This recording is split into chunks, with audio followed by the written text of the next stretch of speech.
एक बुजुर्ग महिला है जिसे जिसका पति शराब पीकर पीट रहा है और वो पिट रही है, वो पलटकर कुछ भी नहीं कह रही है। वहीं एक पत्रकार आता है और कहता है कि अम्मा, आप बाबा को कुछ नहीं बोल रही, आप क्यों पिट रही हो? तो वो रोते रोते एक ही जवाब देती है कि बेटा, मेरे पिछले जन्मों का कर्म जो था वो मेरे आड़े आया, मेरे पिछले जन्मों का दंड मैं भुगत रही हूँ। और अगर मैं अब भी बोलूंगी, अगर मैं अब भी इसे रोकूंगी तो मुझे फिर जन्म लेना पड़ेगा। मुझे मोक्ष चाहिए, मुझे इस धरती पर नहीं रहना। बस इसीलिए मैं अपनी सारी जिंदगी बड़े आनंद से और हर कष्ट को खुशी खुशी सहन कर रही हूँ, जिससे कि मेरे आगे की जिंदगी सफल हो जाए, मुझे जन्म मरण से छुट्टी मिल जाए। आखिर कौन थी वो महिला और क्या था राज इस बात को कहने का, जो बड़े ही कॉन्फिडेंस से कहती है? आइए जानते हैं इस बुजुर्ग महिला के बारे में। नमस्कार, मैं महक चौधरी आज आपके सामने फिर से एक सच्ची कहानी लेकर आई हूँ, जो कि दिल्ली के भजनपुरा इलाके से हमारे सामने आई है। यहाँ पर एक बुजुर्ग महिला है, जो मैंने कहानी के स्टार्टिंग में आपको बताया।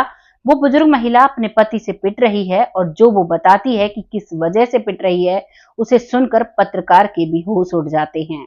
वो बताती है कि बेटा, मेरा ये तीसरा जन्म है। इससे पहले मुझे मेरे 2 जन्म याद हैं। और आपको अगर याद हो तो मैंने एक दूसरी कहानी में इनका बचपन का जीवन बताया है, उसमें मैंने एक जन्म का जिक्र भी किया है। लेकिन इस कहानी में मैं सारा विस्तार से इसके तीनों जन्म के बारे में आपको बताने के लिए ये कहानी लेकर आई हूँ। यहाँ पर ये बताती हैं कि मेरा जो पहला जन्म था वो एक जाट परिवार के घर में होता है। हम जमींदार थे, हमारे पास बड़ी हवेली थी, अच्छे खासे बहुत बैलों के जोड़े थे, क्योंकि उस समय पर मारुति कार और बड़े ट्रक, बड़े व्हीकल कुछ नहीं हुआ करते थे। जो ज्यादा अमीर हुआ करते उनके पास 2 बैलों का जोड़ा हुआ करता, जो थोड़े किसान लेवल के होते उनके पास 1 बैल हुआ करता, और जो मेहनत मजदूरी किया करते उनके पास बैलों का जोड़ा नहीं, 1 भी बैल नहीं हुआ करता था। अब इनके घर में घोड़े थे और बैलों के जोड़े थे, और इनके एक बड़ा सा हवेली थी और वहीं पर बहुत सारे मजदूर काम किया करते थे। ये उस परिवार में रहती हैं। उस परिवार में ये, जिसको 4 बच्चे हो चुके हैं, अपने बच्चों को बड़े ठाट और आन बान शान से पालती हैं।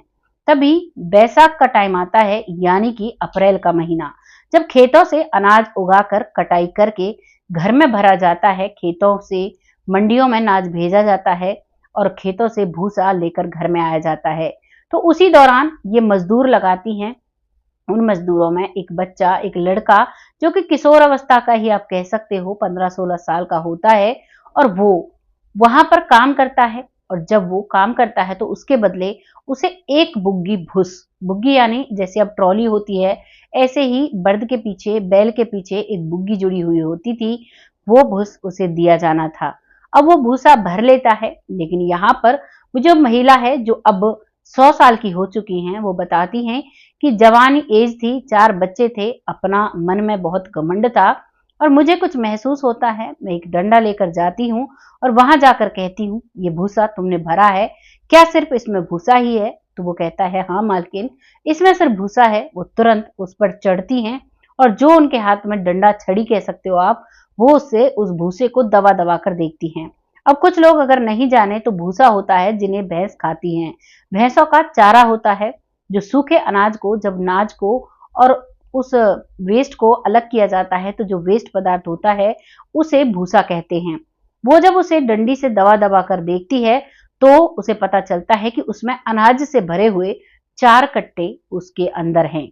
अब जैसे ही उसे पता चलता है तो इधर वो जो लड़का था वो डर जाता है, डर से थर-थर कांपने लगता है। लेकिन ये महिला वहां पर रहम नहीं करती हैं, वहां पर उसे नहीं माफ करती हैं, उसमें बहुत ज्यादा मार लगाती हैं और उससे वो भूसा भी और उससे वो अनाज भी छीन लिया जाता है।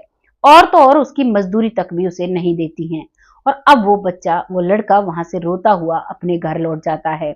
इसका अंजाम होता है कि वो लड़का, उसका जो परिवार है, माता पिता हैं, बुजुर्ग माता पिता हैं, 1 महीने तक वो बहुत रूखी सूखी थोड़ा बहुत खाकर अपना गुजारा करते हैं। उस समय के दौरान पर हम अब कह सकते हैं लकड़ी को पीसा जाता था।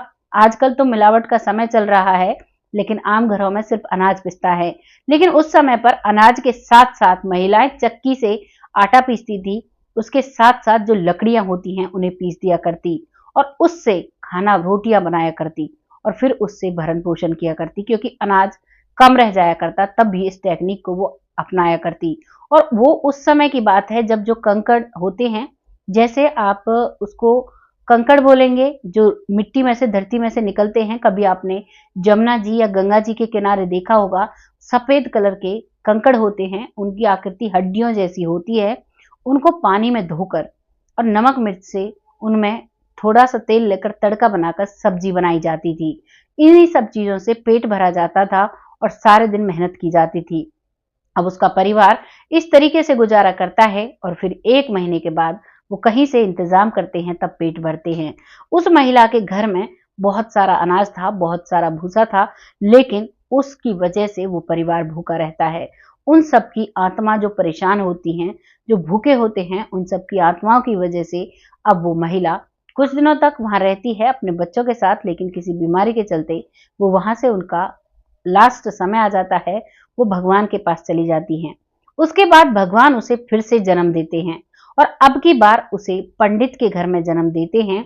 और वहां पर जब वो रहती है तो उसे 4 बच्चे होते हैं। 4 बच्चे होने के बाद, पहले जन्म में भी उसके 4 बच्चे थे, अब के जन्म में भी उसे 4 बच्चे होते हैं और वो अपनी जिंदगी यहाँ भी बहुत अच्छे से काट रही थी। और यहाँ पर भी वो याद नहीं रखती है कि मैंने पिछले जन्म में क्या गलती की थी। और फिर एक पटवारी होता है जो उसकी एक जमीन को हड़प लेता है, वो उसका पता निकालती है। अच्छे परिवार से रिश्ता रखती थी, बिलोंग करती थी, तो वो वहां पर उस पटवारी की पिटाई करती हैं और फिर उससे वो खेत भी ले लेती हैं और उसकी नौकरी से भी उसे हटवा देती हैं। उसके बाद कुछ समय जीती हैं और उसके बाद फिर वहां से वो भगवान के पास चली जाती है। वो जो पटवारी है, वो जब नौकरी छूट जाती है तो वो मन ही मन उसे बहुत कोसता है। उसकी आत्मा जो होती है, उसका जो सोल होती है, वो बहुत ही ज्यादा परेशान होती है, बहुत वो दुख महसूस करता है और वहां से वो महिला भगवान के पास चली जाती है। अब की बार इनको जन्म दिया जाता है और अब की बार मिडिल क्लास परिवार में जन्म दिया जाता है। और फिर ये जो महिला हैं, ये जीती हैं, बड़ी होती हैं, फिर इनकी शादी की जाती है। और जो बड़ी होने की कहानी है वो मैंने आप सबको बताई भी है। ये छोटी थी तो बहुत ही एक्टिव रहा करती, ये पद यात्रा किया करती, जमुना जी में स्नान किया करती, गंगा जी में स्नान किया करती। गंगा मैया ने इन्हें साक्षात दर्शन भी दिए। शायद ये इनको समझाने का तरीका होगा कि ये अब इनकी जो आत्मा है वो अध्यात्म से जुड़ने लगती है और अब इन्हें ज्ञान होने लगता है कि ये कुछ ना कुछ तो माजरा है। और जब ये सोचती हैं, ध्यान करती हैं, एक साधु की तरह जीवन बिताने लगती हैं, उससे पहले इनके 8 बच्चे हो जाते हैं। अब की बार इनके 8 बच्चे हैं और इनकी जो एक बेटी है, उस बेटी को भी याद है और वो बेटी भी इनके पहले जन्म की बेटी है, जो इस जन्म में भी इनकी बेटी बनकर आई है। और जो इनका पिछले जन्म का एक बेटा था, वो बेटा पड़ोस में ही एक परिवार में होता है जिसका नाम है सुभाष। और सुभाष आकर कहता है कि आप मेरी माँ हो, आप मेरे इस जन्म में माँ थी और आपके साथ मैं ऐसे रहा करता था। अब तक इस बुजुर्ग महिला को अंदाजा नहीं था कि ये वाकई में मेरा बेटा है, लेकिन जैसे ही अध्यात्म की तरफ चलती हैं, पूजा भक्ति में चलती हैं, कावड़ लाती हैं, मैया के दर्शन इन्हें बचपन में ही हो चुके थे, तो ये बहुत अच्छी भगतनी है गंगा मैया की, तो ये हर साल कावड़ यात्रा करती हैं। और जब ये सारी चीजें करती हैं तो अब इन्हें याद आने लगती हैं, अपने पिछले जन्म की सारी बातें याद आती हैं और अभी महसूस करती हैं कि वाकई में जो सुभाष है वो इनका ही बेटा है। और अब वो अपनी बेटी और उस बेटे को और उन सभी से बहुत प्यार करती हैं। लेकिन धीरे धीरे उन सब की शादी करने के बाद उन सब से दूरी बना लेती हैं और एक रोड के किनारे एक छोटी सी दुकान खोलती हैं और उसी दुकान से अपना भरण पोषण करती हैं और अपनी पूजा भक्ति को लगातार सबसे आगे रखती हैं। और अपने जो बच्चे कहते हैं कि माँ, अगर आप यहाँ रहोगी तो लोग हमसे क्या कहेंगे, हम क्या जवाब देंगे, तो वो माँ कहती है कि बेटा, हमें लोगों से कुछ नहीं लेना देना, मुझे भगवान की भक्ति में रहना है। अगर मैं तुम लोगों से सेवा कराऊंगी तो मुझे आगे भी ये सब कुछ देना पड़ेगा। मैं पहले ही 2 जन्म में बहुत गलत कर चुकी हूँ, अब मुझे कुछ भी गलत नहीं करना, मुझे अपनी जिंदगी भगवान के चरणों में काटनी है। और अगर मैं घर में रहूंगी तो मैं साधुत्व जीवन कैसे बिताऊंगी। इसीलिए वो खुद का खाना 100 साल की उम्र में खुद बनाती हैं, अपने कपड़े खुद धोती हैं। हर जब कांवड़ यात्रा लगती है तो उस समय कांवड़ लेने जाती हैं और अमरनाथ, बद्रीनाथ और भगवान भोलेनाथ के जो 12 ज्योतिर्लिंग हैं, उन सभी की पैदल यात्रा कर कर उनकी भक्ति कर चुकी हैं।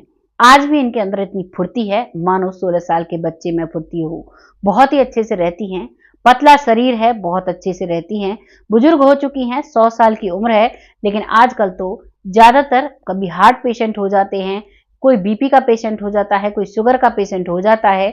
60-65 साल की उम्र में ही इंसान इस दुनिया से अलविदा कर जाता है, लेकिन ये महिला आज के युग में भी बहुत अच्छे से जी रही हैं। ये थी इनके जीवन की कहानी और इनका अगला एक पार्ट और लेकर आऊंगी जिसमें इन्होंने यमराज के पास जाकर अनुभव भी किया है दोबारा जीने का। बहुत जल्द इसी चैनल पर आपको मिलेगी। तब तक आप सब खुश रहें, आबाद रहें अपनी जिंदगी में और अच्छा कार्य करें। कभी भी किसी से झूठ ना बोलें, किसी के साथ अन्याय ना करें। अगर कोई अपने पेट भरने के लिए आपके पास से कुछ चुरा भी रहा है तो उस पर रहम दिखाएं, उसकी मदद करने की कोशिश करें। यह थी कहानी एक महिला की जिन्होंने अपने 2 जन्मों के बारे में बताया। आगे बताऊंगी ये जो मरकर जो एक्सपीरियंस लेती हैं उसके बारे में। तब तक आप सब खुश रहें, आबाद रहें और जो भी आपको लगे अपनी राय कमेंट बॉक्स में जरूर लिखिएगा। लोगों के साथ शेयर करिएगा जिससे कि हमें एक हौसला मिल सके और जिनके भी नाम ज्यादा से ज्यादा कमेंट होंगे उन सभी के नाम वीडियो के अंत में जरूर लिए जाएंगे। आज सिर्फ इतना ही। आप सब खुश रहें, आबाद रहें, बस यही भगवान से मेरी दुआ है। बहुत जल्द फिर आती हूँ ऐसी किसी सच्ची और अच्छी स्टोरी के साथ। तब तक जय हिंद, जय भारत।